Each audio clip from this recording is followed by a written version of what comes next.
Hello to everybody. I'm pleased to welcome you on the scientific and practical webinar API and excipients, formulations, technologies, modern tools for the development of the pharmaceutical products development department. My name is Svetlana Havrilenko, editor-in-chief of the magazine Pharmaceutical Industry. Today we are here to talk about ingredients for pharmaceutical production. Today our experts will be Serhii Kaschutskyi, head of the technological department of Interchem, and Elena Wall, specialists in technologies and applications of the HARKE Pharma company. Let's start with the theory. With the regulatory framework. What directives should be followed? At what stage it is necessary to decide on excipients? Why it is important to enlist the support of a reliable suppliers or his representative and be in close contact with them. Then we will move on to the practical part of the webinar. For the first time, Ms. Elena will present to our audience the results of research on the effect of the amount of talc in tablet coating solutions. So let's prepare notebooks and pens. We begin. Serhii Kaschutskyi, head of the technological department and of Interchem, will be first to present his presentation on excipients and the pharmaceutical development. Serhii, you have a word. Dear colleagues, it is very nice to be present at such a webinar. Many thanks to the magazine Pharmaceutical Industry for this opportunity. And the topic discussed today are also very important and interesting, because the issue of excipients and pharmaceutical development is not often given such special attention. But it is very important, because it is regulated by many factors, the first of which is regulatory requirements. And we can take any auxiliary substances, we understand that, but we will consider this point as well. Some factors influence the choice of excipients, such as external factors or project parameters. There is a point of choosing excipients in the pharmaceutical development, and that is the moment when it is important to make the right decision and not lose the entire development further. Also, the regulators and concepts of risk analysis with the justification of the impact of selected excipients are now paying a lot of attention. And of course, there is not only the main part of pharmaceutical development, there are also changes of manufacturers, changes of production sites. And that's why brands and graders are also not always kept in the line of the manufacturers. And the concept of ICH Q12 and Q8 are a main document that govern such a concept as established conditions. That are the conditions that are also the factors that will affect the choice of excipients and work. And of course, there are special requirements. These are specification for the contract, additional indicators of the methodology, devices, equipment that we have, and everything else. And they are also defined, developed, and should be at this stage of pharmaceutical development or replacement. Well, if we talk about regulatory requirements, we understand that the main requirement is the European directive. And of course, there are Ukrainian documents related to this directive. This is our guideline, medicines excipient, and I want to pay special attention on it. We have known since 2016 the guidance on a formalized general risk assessment to establish appropriate good manufacturing practices for excipients. There is a very thorough and detailed description of the entire procedure that must be done by the quality control departments for writing such an internal code to the manufacturers of excipients. And then, of course, following this set of rules, we conduct questionnaires and audits and have every reason to provide a letter or conclusion from our authorized person about the possibility of using auxiliary substances of certain manufacturers. I want to draw your attention on the last point. This is a very recent document. It's still a draft kind of project. And it came out only in March of this year. This is WHO document on good manufacturing practices for pharmaceutical excipients. I have already printed it out for myself, and we are already slowly working and studying because we will have to understand these requirements. But if we understand all the main requirements here, we know that there are also requirements for the amount of the preservatives and antioxidants. There are also requirements in these documents for the specific use of substances that affect the gastrointestinal tract and everything else. Unfortunately, 20 minutes during the webinar is not enough for such an interesting and important question, but I think that most specialists understand what each of these documents means. Well, it is also very important to understand the limitations and advantages of certain starting points of the project. Well, first of all, we must immediately understand whether we are developing a generic or original product. Because if it is a generic product, we are very limited in the choice of excipients. And if it is original, then it gives a very wide and large space for choosing new and innovative auxiliary components. At this stage, we pay attention to the presence of requirements of the state pharmacopoeia or of the leading pharmacopoeias of our market, which are considered markets of a high regulatory level. And if these components exist and have monographs, this is one approach. If these are innovative combined auxiliary substances and all the rest, this is a slightly different point, and here you have to be very careful, especially if it is a generic product. Here you need to understand both control methods and test measuring equipment, which are very important to determine the properties that you want to give to your original product. Or if you have such a task of a special release of your active substance or its transportation and so on. Innovative excipients are very useful for this regard, and they are such a drive and, I can say, motor in this matter. Secondly, this is the registration procedure.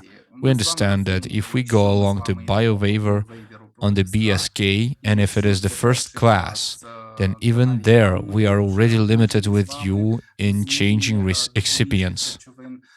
But if it is the third class or bioequivalence or generic product, and we want to have fewer problems, then we should pay attention to the similarity of the auxiliary, not only in quantitative, but also in qualitative composition. The FDA document will be useful, which describes the limits in which it is allowed for the functional purpose to correct deviation from the amount of excipients in the reference drug.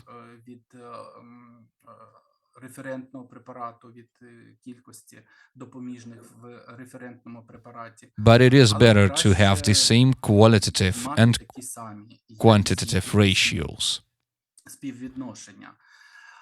Well, here we pay special attention to the risks of the complex formation of excipients with our active pharmaceutical ingredients or modifications of APIs.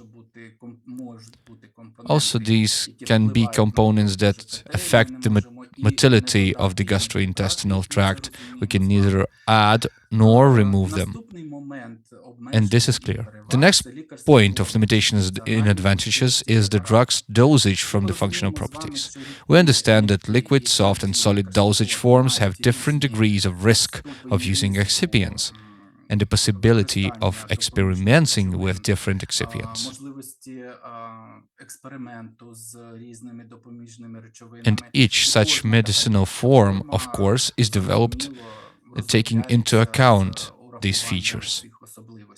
But even on solid dosage forms in the form of tablets, we have the traditional release, chewable tablets, gums, and modified release. And all this is achieved exclusively with auxiliary substances. And here, on the one hand, it is a very interesting field for experimentation, and on the other hand, it is a very important point of proof of both the use of such auxiliary substances and the possibility of their use. Here you will be very helped by the material of the manufacturers, close contact with the manufacturers of these excipients or representatives, and the main thing is to choose the right partners. And we as developers understand that very well that this is such an important step. Well, the next point of the production technology of the reference drug.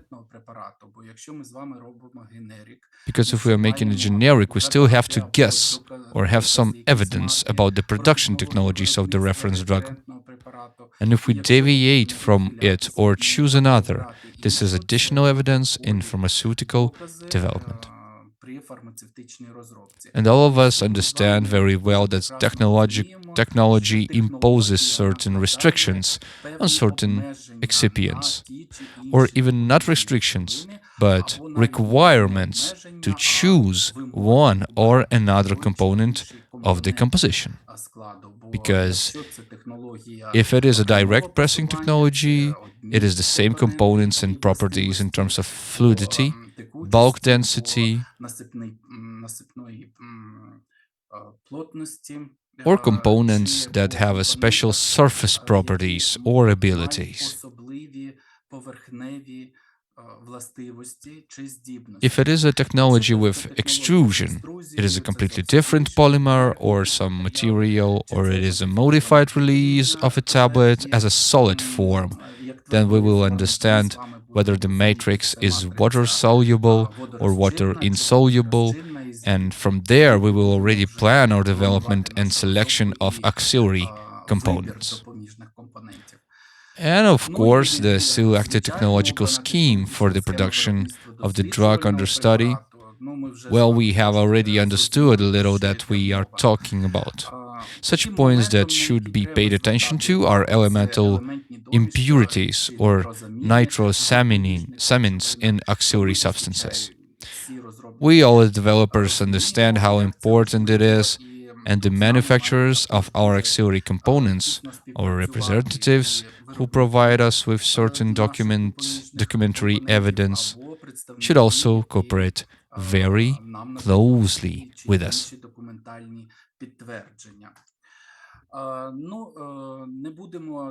Well, let's not discuss in depth such points that are important for pharmaceutical development. But even at the preliminary assessment of the possibility of implementing the technological aspect of the new project, we should pay attention to the features of API and the possibility of working with such API. Well, there are even patent and regulatory restrictions, API control, polymorphic forms, and the possibility of working at our stations, which are equipped, especially should be designed to work, for example, with hormones or with cytostatics, and everything else. But we also have to pay attention to the possibility of using auxiliary components when planning our project before we have started working on it. For example, one such moment is the use of the specific shells. For example, there is such a wave now. It is coming to us from the food industry.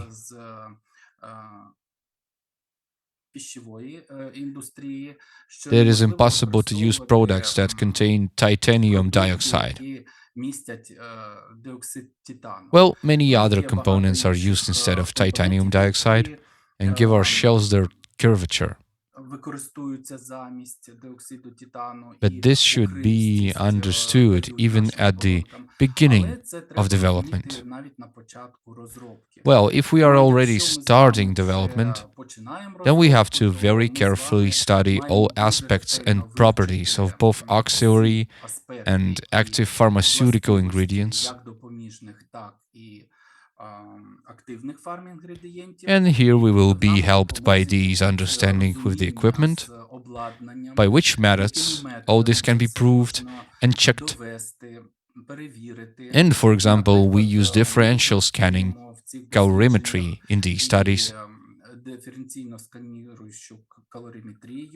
We also work with Raman scattering, with Raman spectra.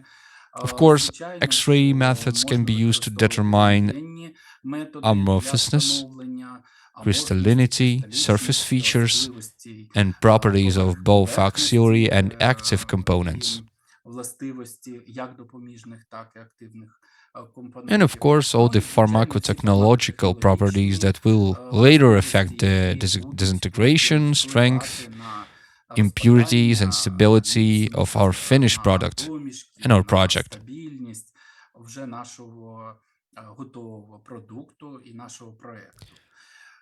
Of course, there are peculiarities to the development of the specific composition of the drug. And right away, we will select the matrix, fillers, and moisturizers. Well, it depends on the dosage form. But everyone understands what forms he works with and what he should expect from excipients. A very interesting point that we should pay attention to is the new requirement of the ICHQ9 document. It is also quite new. It was released only on January 18th, 2023, and there is a new category of risks. This is the quality risk management document, our risk management. There is such a new concept of product excess risks. We need to understand that now our quality control departments and we as developers will be asking to provide you with the evidence of chains of receipt and access to product in the market that may pose risks to patients.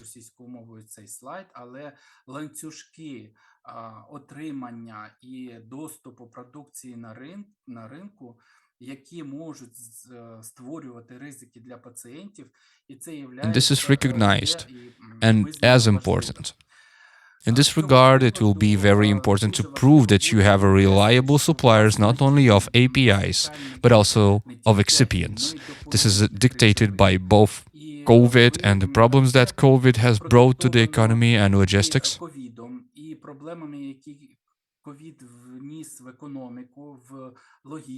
Well, it is very relevant for Ukraine because we have a war with Moscow and all the problems that arise from it. Therefore, the moment of timely receipt of high-quality excipients will affect the availability of products on the market.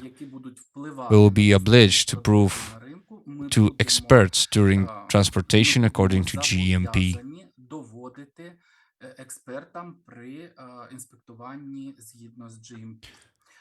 The next point is very important. These are also relatively new aspects of the formation of Module 3.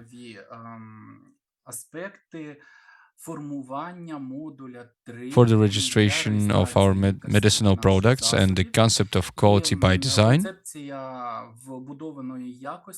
which is already very well described in some documents or studies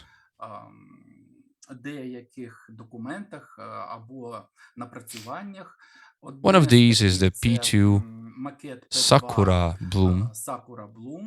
The technical name, if anyone wants to look it up on the internet.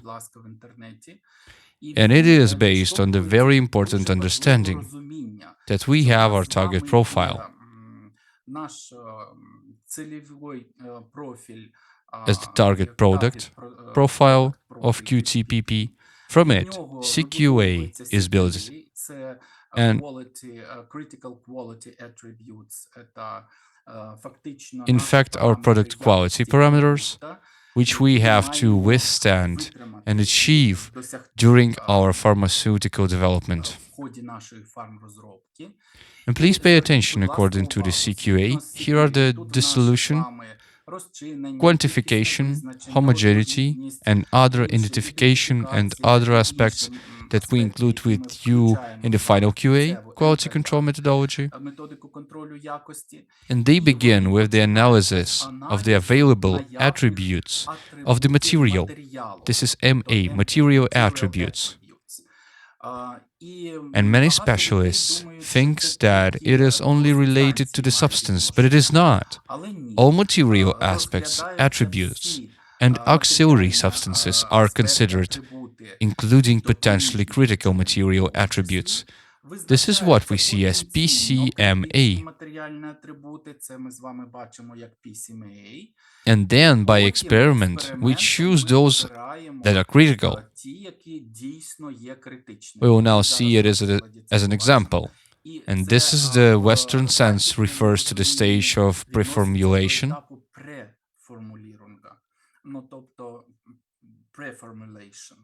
Then comes the final formulation, and then we develop the production process. And now you see that the second tier of importance from each selected critical attribute of the material is the potential parameters of the process, which are critical and from which we prove with our experiment which of them is critical. And this is already such a trend that we substantiate the materials of our Module 3 with such experiments, which are built on the analysis of these critical attributes.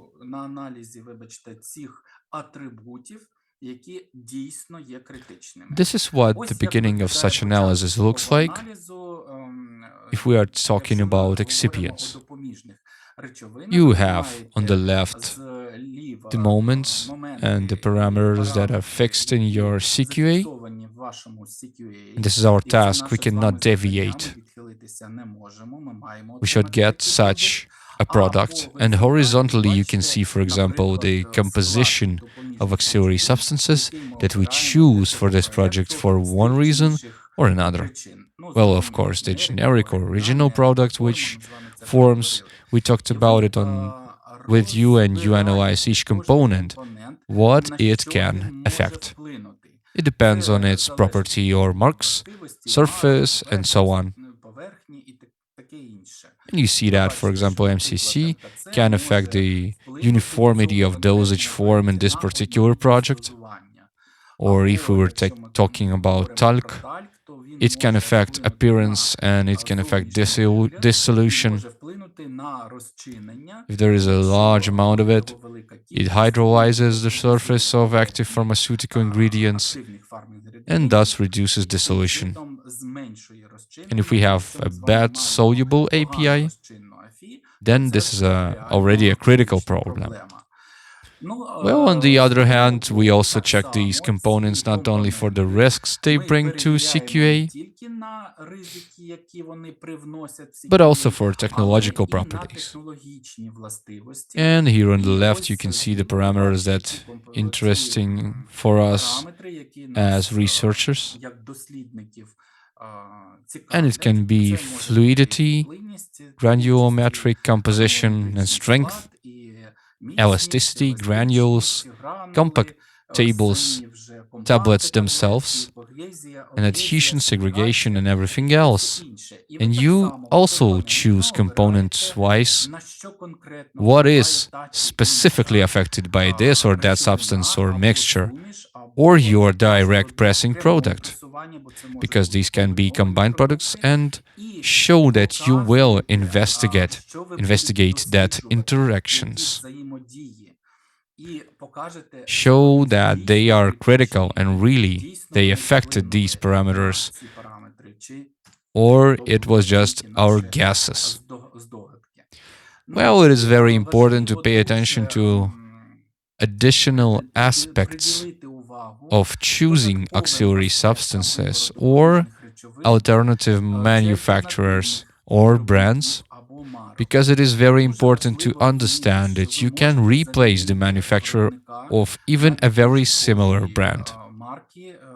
After all, the properties of auxiliary substances and surface properties greatly affect the quality characteristics of the product. Just one such simple example. We choose the same substance, for example, MCC. Under the microscope,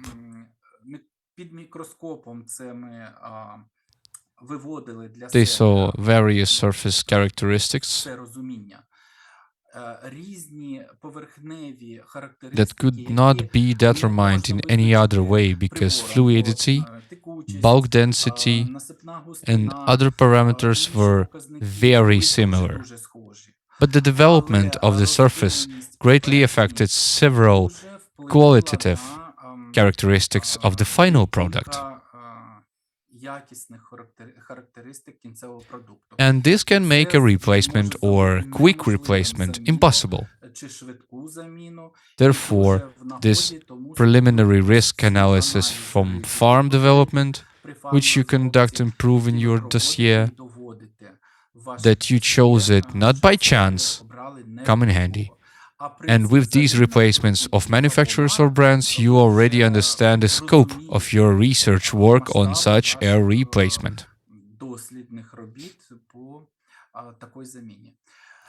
Well, this was the first point of compatibility and interaction with the API or other components. For liquid forms, there are the primary packaging materials, proof of criticality, and differences in surface properties of fillers. And compatibility and interaction, I also want to draw your attention to equipment that is very useful to use in this case. Don't wait 6 months or a year, especially when we are laying many alternative lineups. It is possible to use the methods of different scanning calorimetry, which allow you to quickly see under the specified conditions whether any chemical transformations are taking place in the proposed mixture of auxiliary components and API, or at first glance everything should be normal.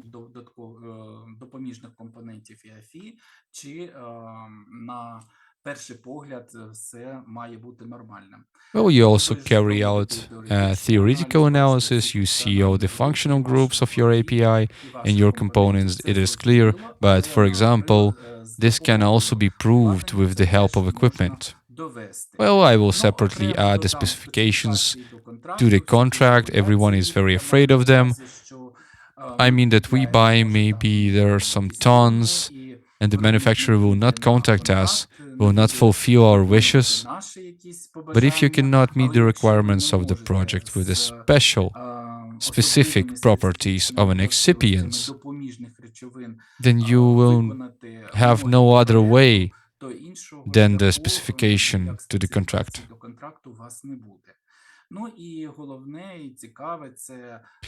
Well, the main and interesting thing is the new forms of delivery. This is targeted delivery, individual pharmaceuticals. Each of these words is a separate topic for discussion, and so is everything else. But it is important to understand that both the delivery and the goal and the path, how our active medicinal substance move,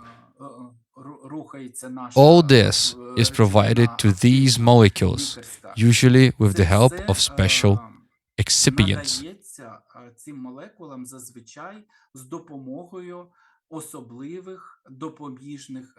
And it is becoming more and more interesting, important, in such a priority direction. because ordinary dosage forms will always be like that. Pharmaceuticals are already moving forward very quickly, and we need to be one step ahead as well and understand all of this, study it, and use it in our developments. Individual pharmaceutics is in general, you see, we talked about scientific and evidence-based medicine, and now we will talk about individuality with DNA studies or population groups and everything else. And in this, auxiliary substances and what special ways of delivery will make it possible will also be very useful. I think that we have covered the main things in such a short period.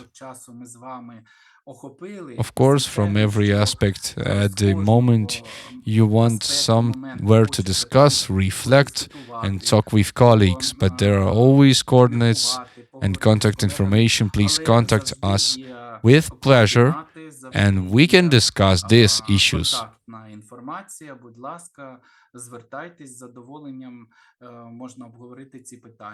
There is my page, for example, on LinkedIn, and there are contacts you can take my contacts from the organizers and take in this opportunity. I want to thank the organizers once again for such a format, which of course may not fully reveal, but gives such directions and views of other different people. We can hear it in this format and invent something new. And some interesting thoughts can come to every developer. Thank you very much once again for your attention, not only to the organizers, and I hope that it was interesting and useful for you. Thank you, Serhii.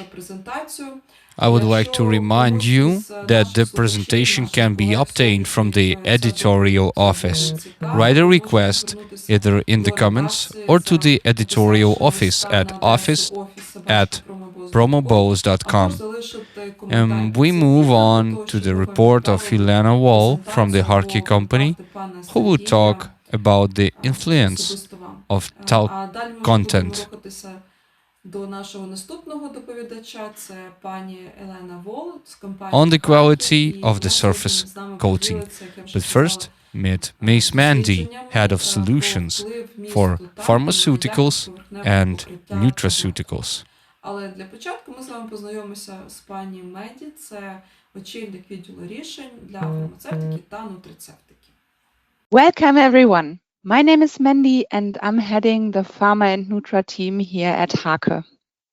Today we will discuss impacts of talc reduction in enteric coatings. Talc has gained a lot of attention in the last years, and I'm really happy to have my wonderful technical colleague, Dr. Elena Wall, with us today, who will guide us through the topic. We call her Elena. And Elena has been working for HARKE for almost 4 years. She's looking after technical matters in Eastern Europe, so the one or the other might have met her before. Before she joined us, she gained her PhD in metal organic chemistry, and when questions around talc come up, she's really passionate. So Elena will today guide us through a study which we recently conducted. Welcome, Elena. Hello, everybody. And Mandy, thank you very much for your nice introduction. I would like to welcome you today to our today's webinar, Impact of Talc Reduction in Enteric Coatings. And for those of you who don't know us, I would like to briefly introduce HARKE Pharma. So HARKE Pharma is a leading technology-driven distributor in Europe. We are selling pharmaceutical excipients, mainly on oral solid dosage forms. But we are not only expert in selling these products, but we are also experts in technical matters and applications of the products as well. So for example, in coating, sustained release, stability, solubility enhancement, granulation, etc. And some of the products might also be used in semi-solids or in liquids as well. Some of you might have heard already about our HARKE Academy, where you can find webinars on different topics here as well. And so as you already heard, we can not only support you in technical wise, but we offer also customized solutions. We of course also manage our supply chain, especially in terms in these tough times with the increasing costs of energy, or logistic costs. But we're also visiting different exhibitions and congresses to stay up to date in different research fields. And our customer approach is also driven by commercial excellence. So here I would like to give you just a short snapshot about the different suppliers that we have in our portfolio. For example, I would like to start with Astaril, with astaxanthin, which is very great antioxidants and especially for Nutra applications. Then we have also MCC, microcrystalline cellulose with low nitrosamine values in our portfolio. We have neutral MCC pellets. Of course, we have our Japanese Nippon talc supplier with talc. We have PVP, polyethylene glycol, sodium stearyl fumarate, and of course our biggest supplier Shin-Etsu with HPMC and HPMC derivatives. And today I'm happy to talk to you about the impact of talc reduction in enteric coatings. So this was a study conducted by us, and the study was done at the university in Gdansk. And I'm very happy to introduce the results for the first time today to you, actually. So what was the study in general about, and what was the trial setups with the materials? So our target was actually to investigate the impact on the reduced amount of talc in coatings. And therefore, I would like to introduce to you the materials and then to guide you through the study in general. So the Shin-Etsu's A coat, for those who maybe never worked with this material before, this is hypromellose acetate succinate, and it is used for enteric coating. It was firstly approved in Japan in 1987, and HPMCIS is prepared by using HPMC grade 2910 with 3 MPIS viscosity together with succinic and acetic anhydride. So from with A coat, an aqueous coating process is possible actually, and A coat is available in 3 different substitution grades. So as a fine powder, which is an F grade, or as a granular grade, which is a G grade. And as you can see here in the table below, the grades are as follows. The L1 is the low opening pH value grade, which has a value of 5.5. M is the middle one with the opening pH value of 6.0. And HF is with the highest opening pH value, 6.5. And coming also to our talc, which is necessarily used in the coating solution in this case. So talc is a natural excipient gained from minerals. Every batch is checked on asbestos absence. This is the advantage working with Japanese supplier actually. And this is also the only micronized grade available on the market today. Nippon Talc offers 4 different grades of talc. The micro ACE type, which is the micronized grade with a PSD D50 around 5 micrometers, the micro ACE K1, Talcum S, and Rose Talc. And for this study, we decided to go with the micro ACE P3, which is a micronized grade, because we believe that this grade has a very huge beneficial properties for coating solutions. And with talc MS, which is actually the most used talc in the market. So now we are coming to the preparation of the coating solution. For ACOT, it is possible to use 4 different, or to prepare the coating solution in 4 different ways, as you can see here on the right side. So it is possible to get either a suspension or a solution. So depending on if you are using the aqueous solution or an organic solution, or if you fully neutralize the ACOT polymer itself, or only partly neutralize, you will gain a suspension or a clear solution in general. So in this case, we decided to go with a partly neutralized method, where around 20% of acid groups are neutralized. On the right side, you see the steps in how to prepare this neutralite coating suspension. Actually, first of all, we need to disperse SLS in water, then add our HPM-CIS as a fine powder and disperse it, then add our ammonia solution for the neutralization for 20%, which means this needs to be calculated according to the succinyl content of the ACOT grade that you are using. Then we need to disperse our talc, add our A2 citrate, and then we gain our suspension. So this method allows also the partial polymer dissolution and a higher HPM-CIS load, actually. Why is that? You can maybe see chemically below. So the ammonia will deprotonate the OH group, and then the polymer ammonia salt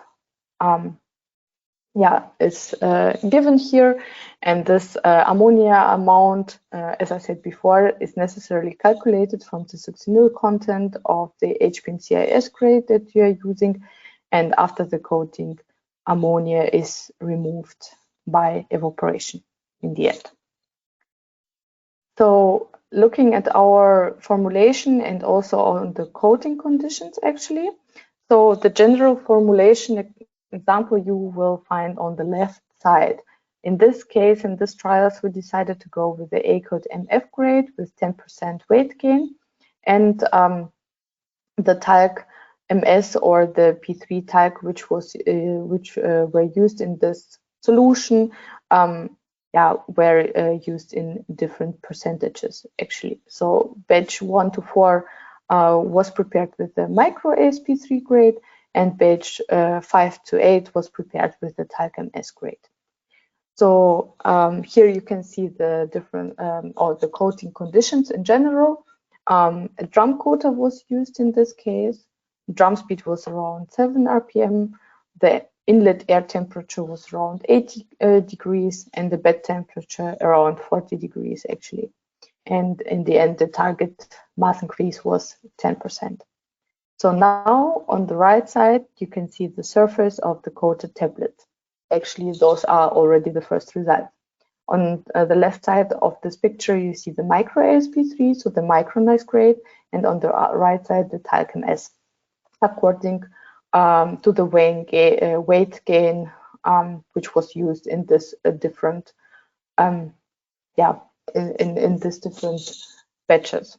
And you can see from the pictures that the coating is very even. Of course, you see, depending on the concentration of the talc which was used, less white spots actually, but nevertheless, the coating is smooth and there are no cracks or holes or something like this visible in this case. So let us also check the coating properties in general, using the overview and the topography of the coating. So the first thing, batch 1 and 5 was prepared with the talc concentration of 3%, which is like the normal formulation.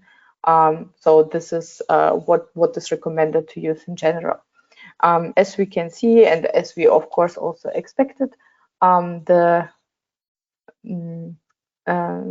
coating is very even on the tablet. It is attached to the edges, and you see it's a very smooth coating, and everything looks really nice.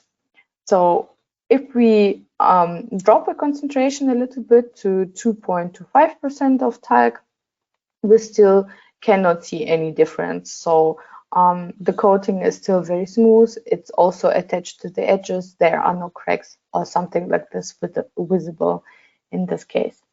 So now if we drop half of the concentration if we are going down to the half of the concentration, so to 1.5% of talc, we still cannot see much difference. So we still see that the coating is very even. It's very smooth on the tablet surface. We see that there are no cracks or anything like this on the edges. But we can see from this topography already that the edges might become might have some issues at some point. So, and then looking at the lowest talc concentration actually used in our trials, we still can see that for the micronized grade, the talc, the coating is really nice and even and still attached to the edges. But using talc MS, actually, here we can see already some cracks on the edges, especially visible here. And we see that the coating is not very even anymore. So looking at the conclusions, actually, so all the batches coated with the micronized grade of the micro sp3 down to a concentration of 0.75% have been coated very successfully. But looking at the talc MS, the batches were coated successfully down to a concentration of 1.5%, but there was already a layering of the tablet coat observed at 1.5%. This was unfortunately not visible in the picture before. But what was visible very well at the concentration of 0.75%, the coating was unsuccessful due to nozzle clogging and actually poor adhesion to the tablet course.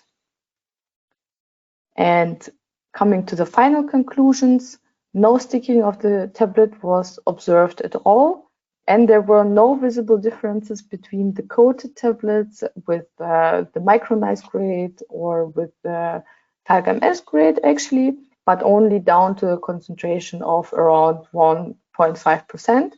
And as we could see very well in the results, that the micro ASP3, the micronized grade, performed much better at the lower concentration, and we assume this is due to a bigger surface area and to the smaller particle size. So in conclusion, we can say that the trials showed the possibility to reduce the amount of talc without really any impact on the coating properties in this case. So this was one of different studies that we conducted actually at HARKE Pharma, and I would like to thank you very much for your attention today. And if you have any further questions, or if you would like to receive the presentation slides, then please do not hesitate to contact us at pharma@harke.com. Thank you very much. Thank you, Elena. Thank you, Maddie, for a special and very interesting lecture. I hope our audience has found answers and solutions for themselves, and perhaps some ideas for further development. Contact the editorial office by email office@promoboss.com for a presentation or speaker contacts. Thanks to the speakers for their help. А тепер я хочу скористатися цією можливістю і ще раз подякувати нашим In organizing this webinar, спікерам, нашу за організацію цього івенту, as well as to the audience who, despite the war, continued their and company's development. Учасникам, нашим глядачам, які, не дивлячись на військовий стан, на війну в нашій країні, вони продовжують навчатися, вони продовжують розвивати себе, розвивати свої тим самим і компанії, і показуючи всьому світу, Demonstrating indomitability to the whole world. і нашу силу. And our team and I are preparing the next webinar on the requirements set out in Annex 1 to the European GMP production of sterile preparations. Stay tuned for announcement. Have a good day, everyone, and see you soon. До побачення.